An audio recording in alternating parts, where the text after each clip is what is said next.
Good morning students, welcome to the Gangotri group of schools. देखिए last lecture के अपन देख रहे थे कोऑर्डिनेशन केमिस्ट्री के अंदर किस तरीके से वर्नर थ्योरी के एप्लीकेशंस और किस तरीके से अपन इससे रिलेटेड क्वेश्चन सोल्व करते हैं, ये अपन देख रहे थे। आज अपन देखेंगे, और उससे पहली क्लास में अपन देखे थे कि इस चैप्टर के अंदर कौन कौन सी टर्मिनोलॉजी काम में आती हैं। वो अपन बताया था कि सेंट्रल मेटल एटम काम आता है, लिगेंड काम आता है, किसी भी फॉर्मेशन को बनाने के लिए कोऑर्डिनेशन नंबर टर्मिनोलॉजी काम में आती है, कोऑर्डिनेशन स्पेयर काम में आती है, काउंटर आयन काम में आती है। तो जिसमें से अपन ने सेंट्रल मेटल आयन को अभी तक अपन ने देख भी लिया था। आज देखते हैं लिगेंड।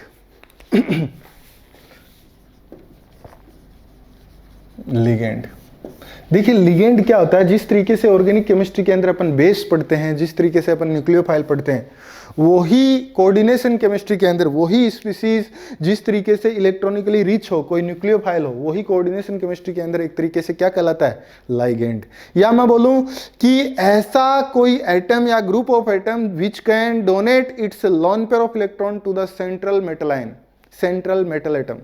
बात समझ आई कि ऐसा lone pair of electrons which can donate its lone pair of electron to the central metal atom। मतलब जब भी वो lone pair of electron donate करेगा, अगर कोई लिगेंड किसी सेंट्रल मेटल एटम को इलेक्ट्रॉन पेयर डोनेट करेगा, इसका मतलब इसके ऊपर क्या आएगा, पॉजिटिव चार्ज, और इसके ऊपर क्या आएगा, नेगेटिव चार्ज। ऐसा ही बोल सकते हैं अपन। या मैं बोलूं इसको कोऑर्डिनेट बॉन्ड में दिखाएंगे तो ये लिगेंड हमेशा कोऑर्डिनेट बॉन्ड बनाता है मेटल के साथ। ये बात हमेशा याद रखेंगे। इसीलिए लिगेंड को बोला जाता है लेविस बेस। लेविस बेस ऐसी species which can donate its lone pair of electron, which can have loan pair of electrons, ऐसी स्पीसीज को क्या बोलते हैं, लेविस बेस। और लेविस एसिड किसको बोला जाता है, ऐसी स्पीसीज जिनके क्या हो, लोन पेयर, जो अपने वेकेंट ऑर्बिटल प्रोवाइड करवाती हो, या जिसके पास स्पेस हो कि वो जिससे किसी भी लोन पेयर ऑफ इलेक्ट्रॉन्स को एक्सेप्ट कर ले। और लेविस एसिड के अंदर और एग्जांपल क्या पढ़ते हैं अपन, जैसे बोरेन्स हैं, डिफरेंट काइंड ऑफ बोरेन्स, या मैं बोलूं कि बोरोन हैलाइड्स हैं, BF3, BCl3, Br3, BBr3 and Bi3। These are the examples for Lewis acid. तो डेफिनेशन लिखेंगे लिगेंड का। अगर आपको कोई भी पूछे लिगेंड क्या होता है, ligand always electronically rich species which can donate its lone pair of electron. तो लिखेंगे the species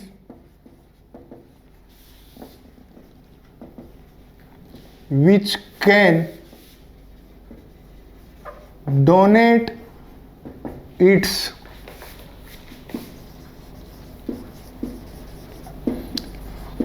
lone pair of electrons to central metal atom।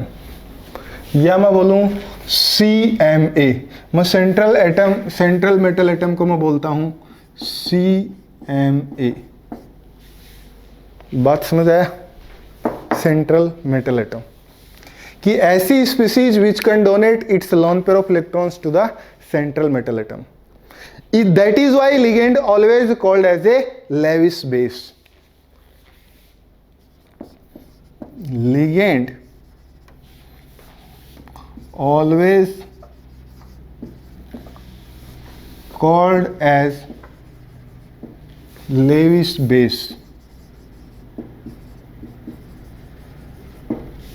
हमेशा इसको लेविस बेस बोला जाता है लिगेंड को। ये बात याद रखेंगे। क्या लिगेंड की तरह, लिगेंड जब भी होगा वो हमेशा क्या होगा, ऑलवेज इलेक्ट्रॉनिकली रिच स्पीसीज होगा, and it will forms with this central metal ion the coordinate bond. Ligand form coordinate bond with the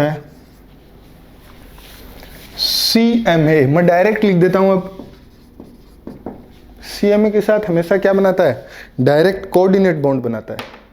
Ligand can be classified into the different categories based upon their nature, based upon their denticity. तो किस तरीके से ligand को classify करते हैं, उन चीज़ों को अपन देखेंगे। लिगेंड कितने तरीके के होते हैं वो सब चीज़ें अपन देखेंगे।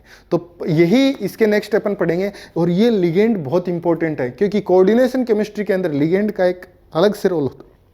लिगेंड की स्ट्रेंथ क्या है, लिगेंड के अंदर की कौन सी डोनर साइट है, लिगेंड के अंदर कितनी डोनर साइट है, कौन लिगेंड कौन सा है, एनायनिक है, कैटायनिक है, न्यूट्रल है, these all things we will study in the ligand. Ligand can be classified into the different category. ऐसा लिखेंगे, यहीं पे लिखेंगे ligand can be classified into based on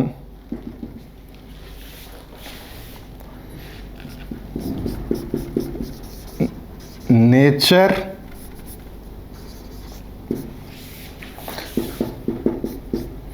based on denticity. Denticity का मतलब होता है कि कितना कोऑर्डिनेट बॉन्ड वो मेटल के साथ बना सकता है। कोई अगर एक ही अगर लोन पेयर ऑफ इलेक्ट्रॉन देता है तो हमेशा मोनोडेंटेट, कोई अगर दो लोन पेयर ऑफ इलेक्ट्रॉन देता है उसको बोलते हैं, या मैं बोलूं दो कोऑर्डिनेशन साइट रखता हो, या मैं बोलूं दो लोन पेयर ऑफ इलेक्ट्रॉन देता हो, उसको बोलते हैं बाइडेंटेट लिगेंड। कोई ऐसा लिगेंड जो तीन लोन पेयर ऑफ इलेक्ट्रॉन देता हो उसको आप पॉलीडेंटेट भी बोल सकते हैं या ट्राइडेंटेट लिगेंड। और फोर अगर कोई देता हो लोन पेयर ऑफ इलेक्ट्रॉन्स तो उसको बोलते हैं टेट्रा कोऑर्डिनेटेड या टेट्राडेंटेट लिगेंड, या दो के बाद में हमेशा पॉलीडेंटेट लिगेंड आप बोल सकते हैं। मोनोडेंटेड और डाइडेंटेड फ्रीक्वेंटली यूज होते हैं, उसके बाद पॉलीडेंटेड। तो सबसे पहले अपन देखेंगे नेचर के बेस पे लिगेंड को किस तरीके से क्लासिफाई किया जाता है, उसके बाद देखेंगे डेंटिसिटी के बेस पे किस तरीके से क्लासिफाई किया जाता है, ये चीज देखेंगे।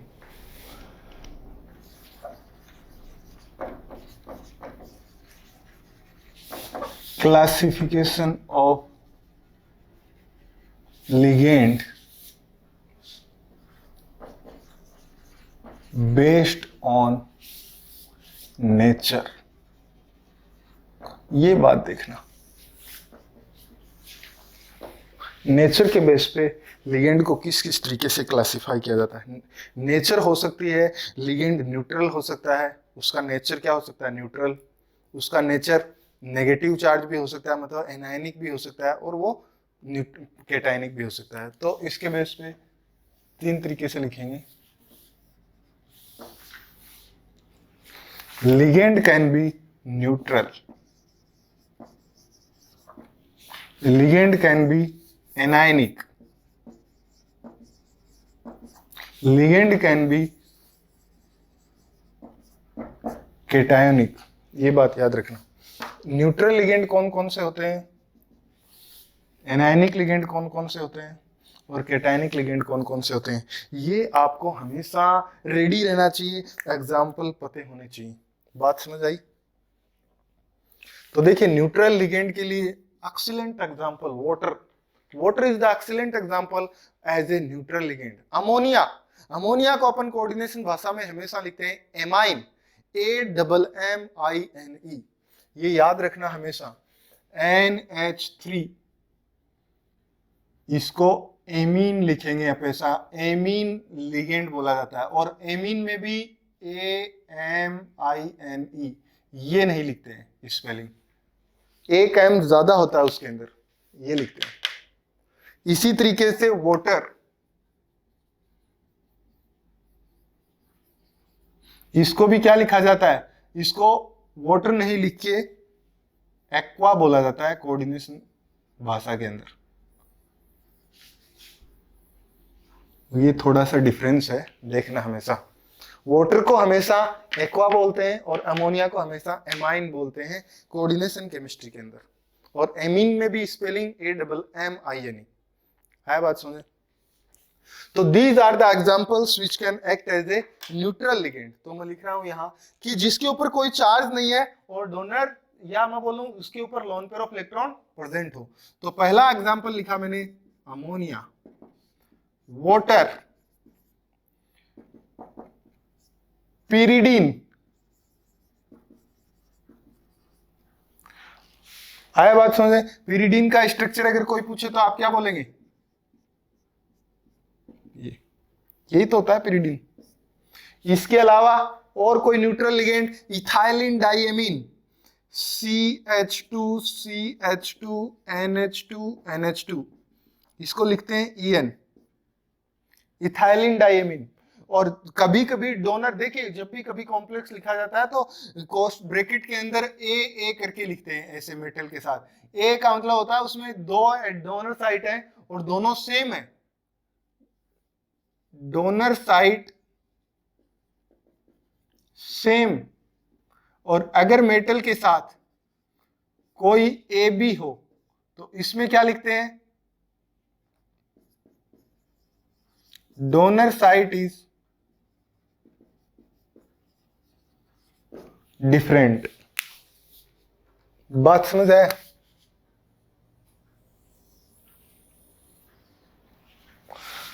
Donor site same, A B का मतलब है डोनर साइट डिफरेंट। और मुझे बताइए इसमें डोनर साइट कौन कौन सी? ये लोन पेयर ऑफ इलेक्ट्रॉन, ये तो ये कौन सी कैटेगरी में जाएगा?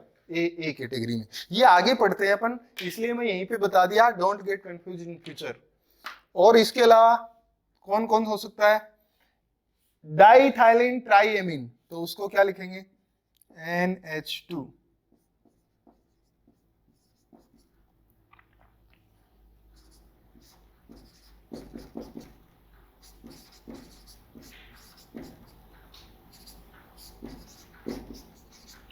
डाइथाइलिन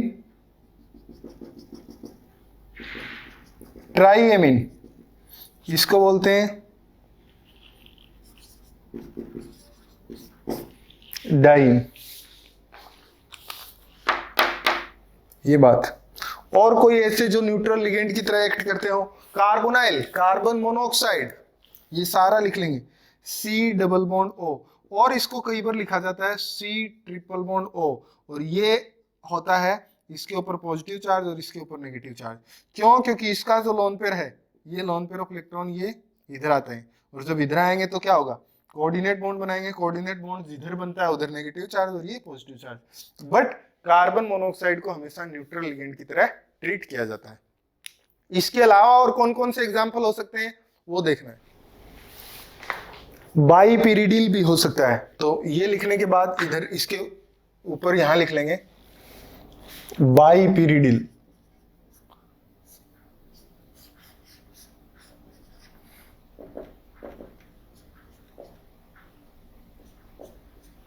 ये होता है बाई पाई डिल। इसी तरीके से और कौन कौन सा हो सकता है? बाईपिरिडिल के अलावा कौन सा हो सकता है अगर बोलेंगे तो? ट्राइफिनाइल फोस्फिन, PPH3 का ट्राइफिनाइल फोस्फिन, ये PPH3, ट्राइफिनाइल फोस्फिन। आया बात समझे? और कौन कौन सा हो सकता है? प्रोपाइल डाइएमीन, CH3 CH2, यहां आ जाएगा NH2, यहां आ जाएगा NH2। इसको बोलते हैं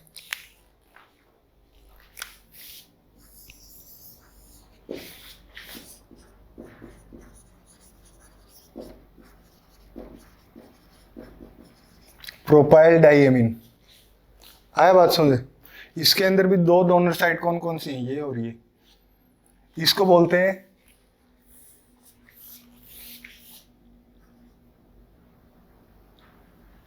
PN भी बोलते हैं, प्रोपाइल डाइएमीन। आया बात समझ? ये तो हुआ न्यूट्रल लिगेंड। अगर एनायनिक लिगेंड की बात की जाए तो सारे जितने भी हेलोज हैं लिख लेना example, fluorine, chlorine, bromine, iodine, iodo, bromo, chloro, fluoro, these are the anionic ligand. इनके अलावा मोस्ट ऑफ द है ही anionic ligand. Acetato, acetate ion, nitrate ion, carbonate ion, phosphate ion, sulphate ion, और इनके अलावा 8 हाइड्रोक्सी क्यूनोलिनेट,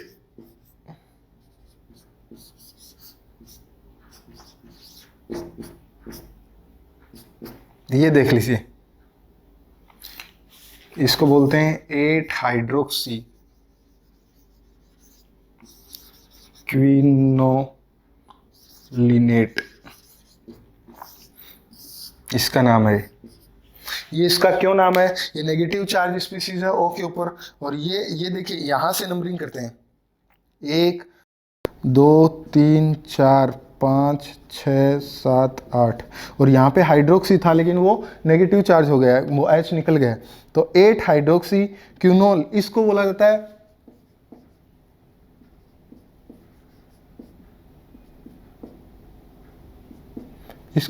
है क्विनोल, quinoline बोला जाता है इसको, क्यूनोलिन।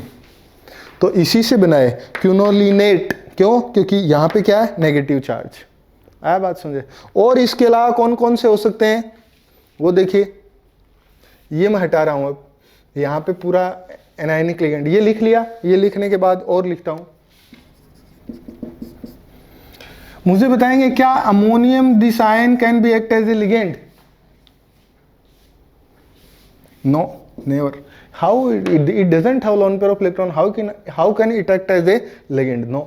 क्या ये लिगेंड की तरह काम करेगा? बिल्कुल करेगा, लेकिन ये इस कैटेगरी में नहीं आएगा, ये एनायनिक कैटेगरी में नहीं आ सकता। This is not suitable category for this, I already have kept in this neutral. लेकिन इससे अगर मैं एक हाइड्रोजन निकाल दूं, इस नाइट्रोजन के ऊपर एक चार्ज लगा दूं, तो इसको बोलते हैं एमाइड, ये होता है लिगेंड। और इसका एक और हाइड्रोजन निकाल दूं NH2-, इसको, ये भी एक लिगेंड होता है जिसको बोलते हैं इमाइड। एक और N के ऊपर 3- चार्ज, इसको बोलते हैं नाइट्राइड, ये बात ध्यान रखना है, N3-।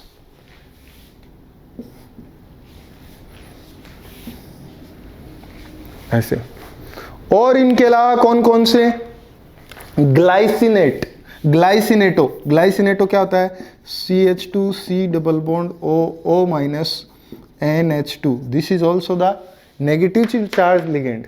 EDTA, इसको लिख लेना ग्लाइसिनेटो, ग्लाइसिन से ग्लाइसिनेटो, यहां पे H जुड़ जाता है, बायो वालों को तो पता होगा, यहां ग्लाइसिन एक एमिनो एसिड होता है जहां पे H होता है, CH2C double bond OH NH2, लेकिन ग्लाइसिन का जब H हटा दिया तो 8 नेगेटिव चार्ज स्पीसीज के लास्ट में क्या आता है? 8 ग्लाइसिनेट, ऐसे ग्लाइसिनेट, ग्लाइसिनेट। और जब इसको लिगेंड की फॉर्म में, जब कोऑर्डिनेशन कंपाउंड के नोमेनक्लेचर में लिखेंगे, तब यहां पे क्या लगाएंगे? O। आया बात समझे?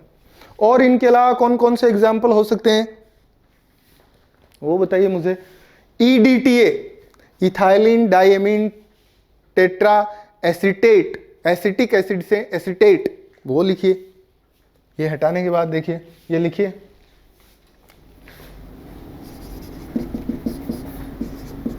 EDTA, वेरी इंपॉर्टेंट, स्पेलिंग ही इंपॉर्टेंट है, फुल फॉर्म ही इंपॉर्टेंट है। Ethylene diamine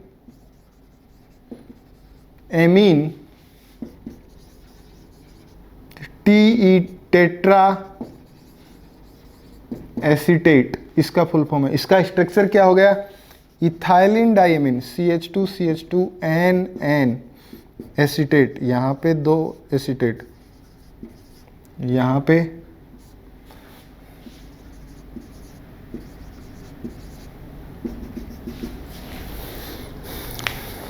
ethylene diamine tetra acetate.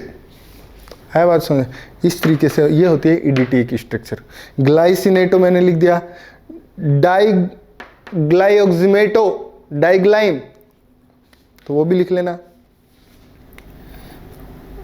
DMG, इसका फुल फॉर्म क्या है? डाइमिथाइल ग्लाइओक्सिमेट,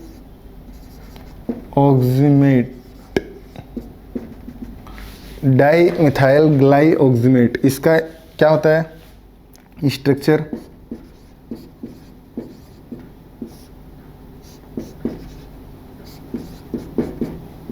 ये होता है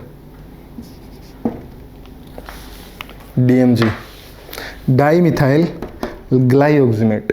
एक होता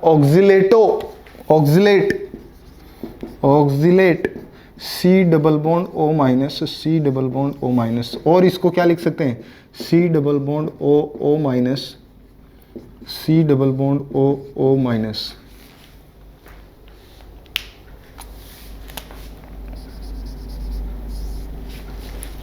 आया बात सुने? इसके अलावा और कौन कौन से examples which can fall in the category of anionic ligand बताइए। हाइड्राइड को भी एक लिगेंड लिख सकता हूं, हाइड्राइड, साइनाइड, ऑक्साइड, ये क्या हो गया पेरोक्साइड, ऑक्साइड आया। और इनके अलावा और कौन कौन से, hydroxide, nitrate, these can the examples which can come in this category anionic ligand. बात याद रखेंगे, न्यूट्रल मैंने बताया और मैंने डिफरेंट यहाँ पे हटा के ये कौन से लिगेंड बताए हैं एनायनिक। ये सारे एग्जाम्पल एनायनिक लिगेंड के हैं, आपको पता होना चाहिए, रहेगा याद। इसके बाद देखिए cationic ligand, those ligands are very less, few examples हैं कैटायनिक लिगेंड के, क्योंकि कैटायन खुद से तो कर ही नहीं सकता लिगेंड का काम।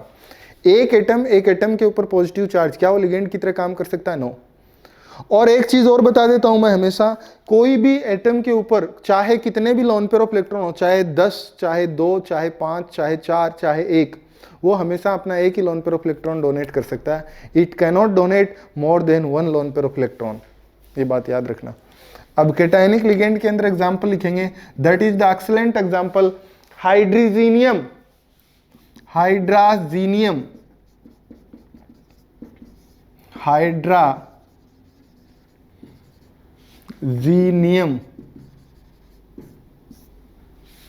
इसके अलावा नाइट्रोसिल, इसका स्ट्रक्चर क्या हो जाएगा N, ये N डबल बॉन्ड O, और यहां पे क्या आ जाएगा पॉजिटिव चार्ज, और यहां पे तो नेगेटिव आएगा ही। तो ये जो एटम है ये it can behave as a ligand, but this cannot. ये इसमें कोऑर्डिनेशन साइट कौन होगी, इसमें लिगेंड वाली साइट कौन होगी, ये इसमें, ये बात को समझना है। इसके अलावा और कौन कौन से कैटायनिक लिगेंड हो सकते हैं? क्या कार्बन मोनोऑक्साइड, जैसे ये नाइट्रोसिल है, इसको लिख लेना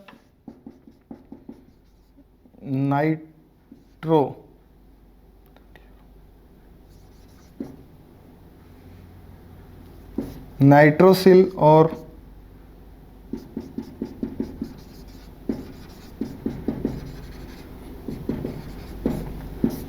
नाइट्रोसाइलियम आयन, इस तरीके से इनको लिख सकते हैं। इसके अलावा और कौन सा कोई ऐसा जो कैटायन जो कि लिगेंड की, क्या अमोनियम H3O पॉजिटिव क्या कर सकते हैं? Never, it can never act as a cationic ligand. आया बात सुने? और देखिए, तो ये कुछ एग्जाम्पल्स थे जो कि अपन डिफरेंट एग्जाम्पल्स से अपन किसी भी लिगेंड को कैटेगराइज कर सकते हैं। आया बात समझे? अब देखते हैं उनकी डेंटिसिटी के बेस पे लिगेंड को किस तरीके से कैटेगराइज किया जाता है। तो देखेंगे, अपन हेडिंग डालेंगे classification of ligand based upon denticity. Denticity क्या होता है? कोई भी ligand how many lone pair of electrons is donating. Denticity का मीनिंग क्या है? द एटम और group of atoms how many lone pair of electrons are donating. If it is donating 1, then it is monodentate, its denticity is 1. If it is donating 2, its denticity is 2. If it is donating 3 lone pair of electrons, polydentate या polydenticity is या मैं बोलूं 3। आया बात समझे? इस तरीके से तो वही लिखेंगे